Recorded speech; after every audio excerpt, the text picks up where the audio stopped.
Hello everyone. सबसे पहले जो भी बच्चे नोटिफिकेशन के थ्रू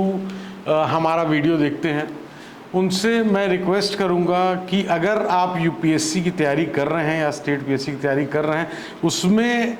आपको अगर कहीं प्रॉब्लम आती है या कोई कन्फ्यूजन होता है तो आप डेफिनेटली कमेंट करके या डिस्क्रिप्शन में दिए गए व्हाट्सएप नंबर पे व्हाट्सएप करके भी अपनी परेशानी पूछ सकते हैं, क्योंकि अच्छा लगेगा अगर कुछ बच्चे कनेक्ट भी होते हैं। अगर आप भी उनमें से हैं जो कनेक्ट नहीं हो पाए हैं लेकिन होना चाहते हैं, नहीं समझ में आता है कि प्रिपरेशन के दौरान इस चीज़ का क्वेश्चन किससे पूछूं या इस चीज़ का आंसर कैसे निकालें, कौन सी बुक प्रेफर करें, कौन सा ऑप्शनल कैसे सेलेक्ट करें, टेस्ट सीरीज़ कब स्टार्ट करें, आंसर राइटिंग कब स्टार्ट करें, तो उसके लिए जुड़ सकते हैं आप कमेंट के थ्रू भी, प्लस डिस्क्रिप्शन में दिए गए नंबर पे व्हाट्सएप भी कर सकते हैं। तो आइए स्टार्ट करते हैं। आज हम क्लास 8th के अपने वीडियो की सीरीज़ में चैप्टर 7 आज हम डिस्कस करेंगे। ये सोसाइटी सोशल के ऊपर जो है बेसिकली एक फोकस है कि यहाँ पे जो अंडरस्टैंडिंग मार्जिनलाइजेशन जो लिखा हुआ है, व्हाट इज़ मार्जिनलाइजेशन। तो मार्जिनलाइजेशन का ये मतलब है कि किसी भी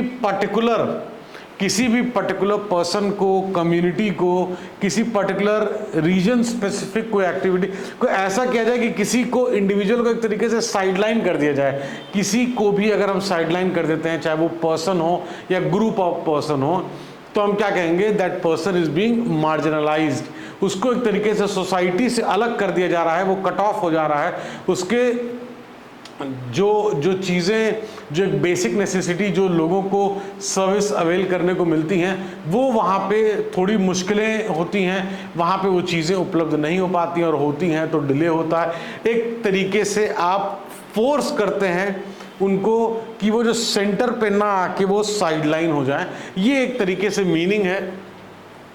जिसको हमको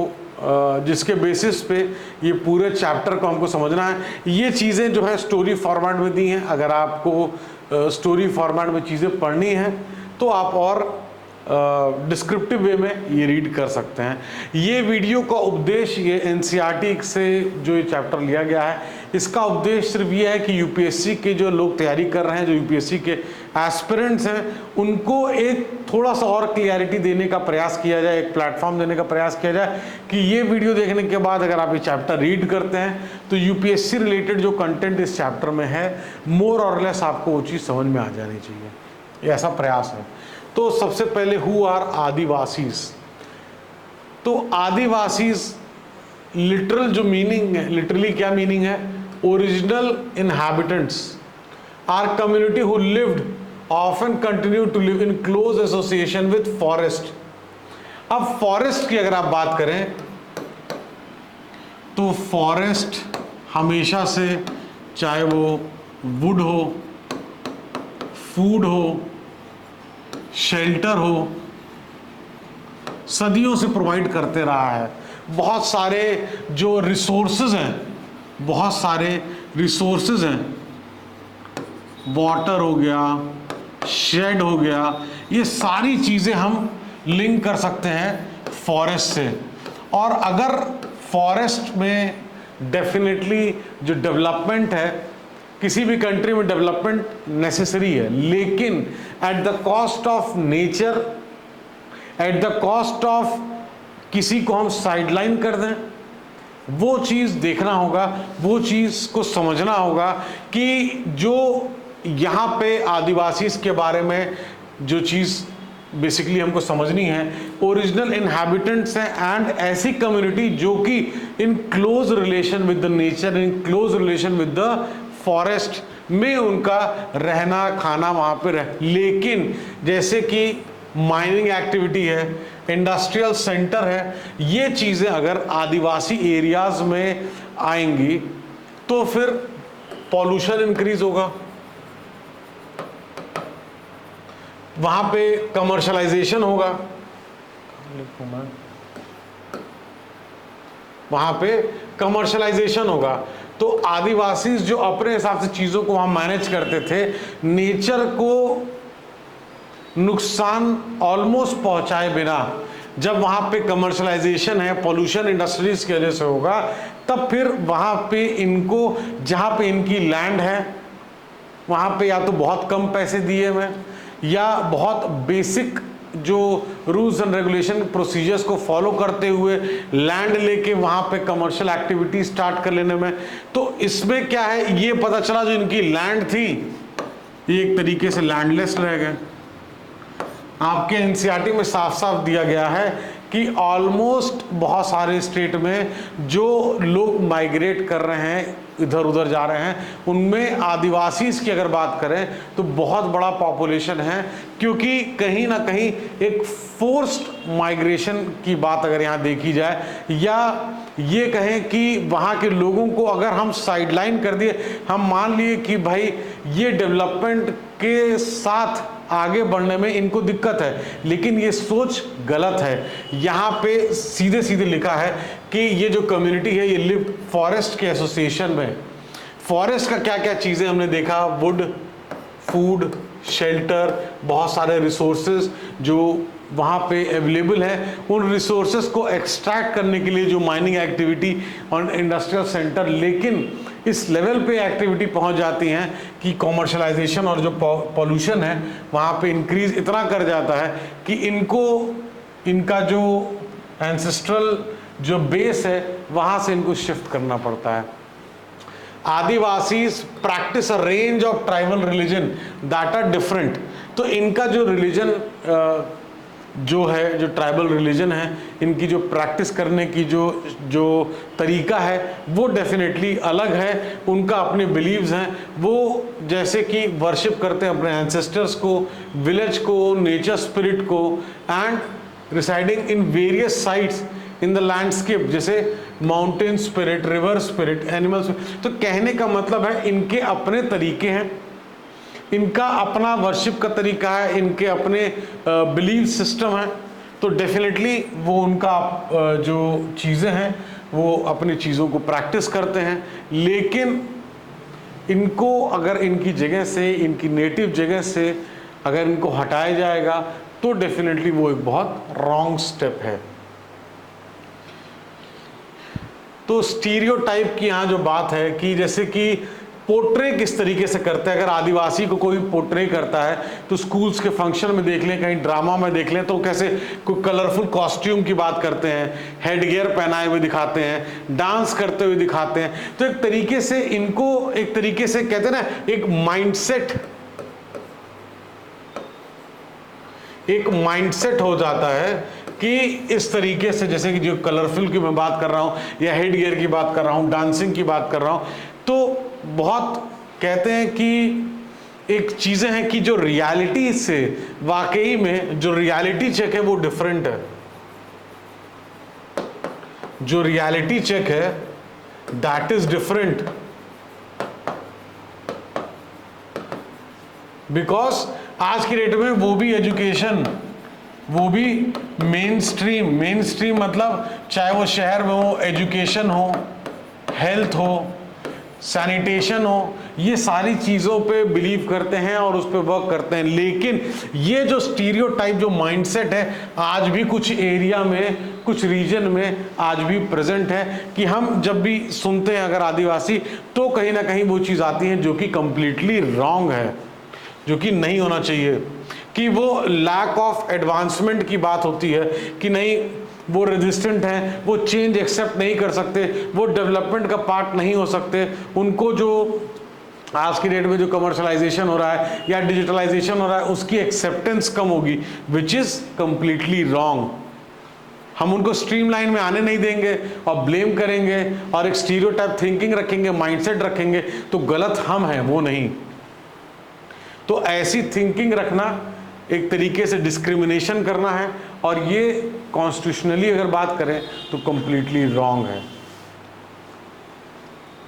somewhat marginal and powerless community की अगर बात करते हैं, इनको इस तरीके से जो है देखा जाता है, वॉच किया जाता है कि ट्रेडिशनली रेंज हंटर्स थे, ये gatherers, nomads, lived bye shifting agriculture and cultivating in one place. तो एक तरीके से आज भी जो नोमैडिक लाइफ, शिफ्टिंग एग्रीकल्चर करना, कहीं गए अपना खेती करे, कुछ समय वहाँ करे, फिर वहाँ से दूसरे जगह शिफ्ट कर गए, उस तरीके से जो है कहीं ना कहीं एक जो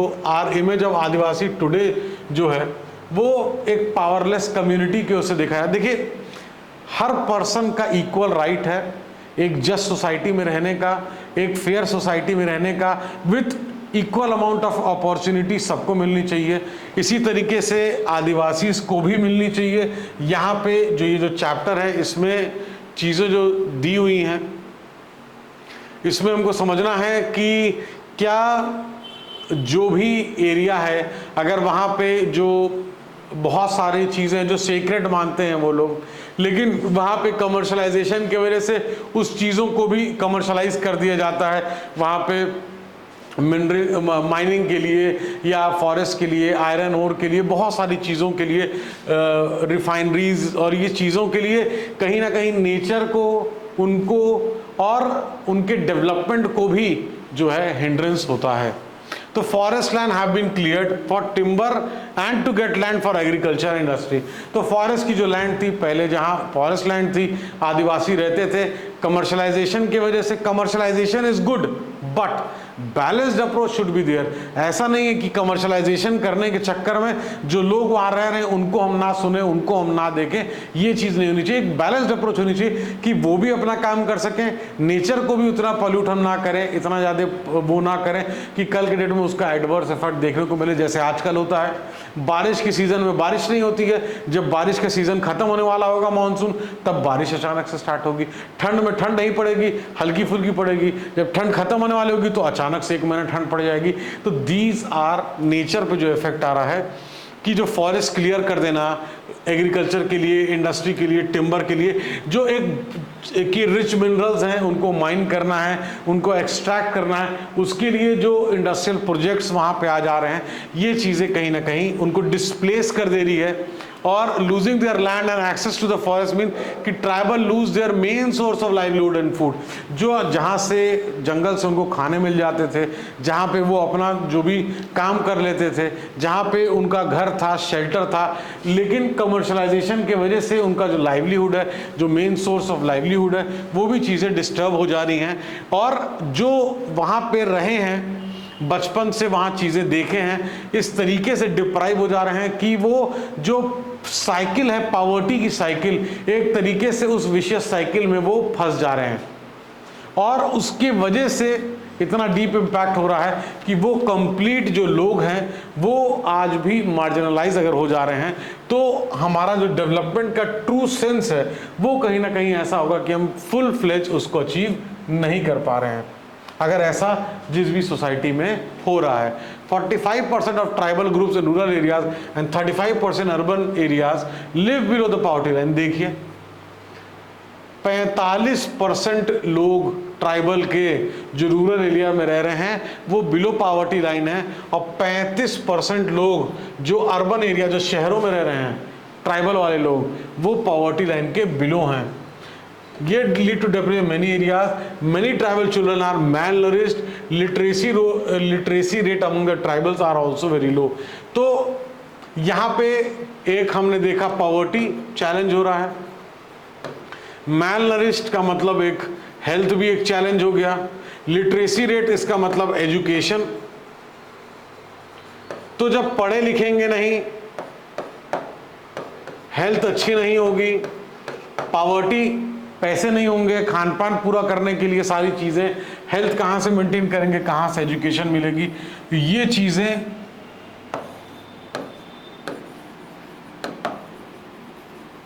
बिगेस्ट चैलेंज। अगर आपसे कोई पूछे कि मार्जिनलाइजेशन का सबसे बड़ा चैलेंज क्या है, तो बिगेस्ट चैलेंज ये है पॉवर्टी, हेल्थ एंड एजुकेशन।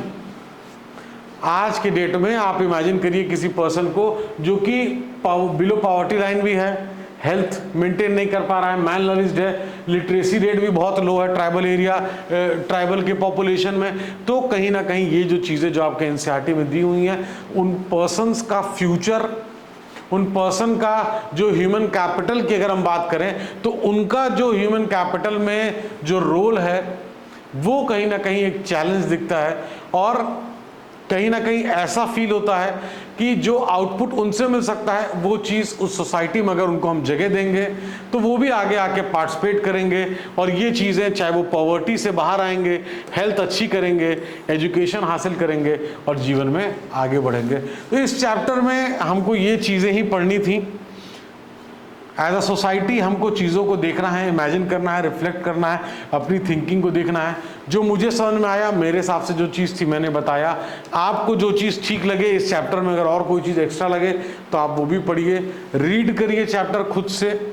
अगर समय परमिट करता है। रीड करने के बाद अंडरलाइन करिए, एटलीस्ट एक चीज़ को मल्टीपल रिवीजन का टेक्निक रखिए कि हम 5 बार, 6 बार, 7 बार, 10 बार, 20 बार, जितनी बार आपको ठीक लगे उतनी बार आप रिवाइज करिए। More the number of revision, more the level of confidence. इसी तरीके से हम कंप्लीट करते हैं अपने इस चैप्टर को। कोई क्वेश्चन अगर हैं आपके तो आप पूछ सकते हैं और कमेंट कर सकते हैं। अगर आप तैयारी कर रहे हैं, नोटिफिकेशन के थ्रू हमारी वीडियो मिलती है आपको, आप देखते हैं, आपने बेल आइकन पे क्लिक किया हुआ है, तो आप अपने सवाल वैसे भी पूछ सकते हैं और वीडियो मिलते के साथ ही कमेंट करके भी पूछ सकते हैं। Thank you so much for watching the video.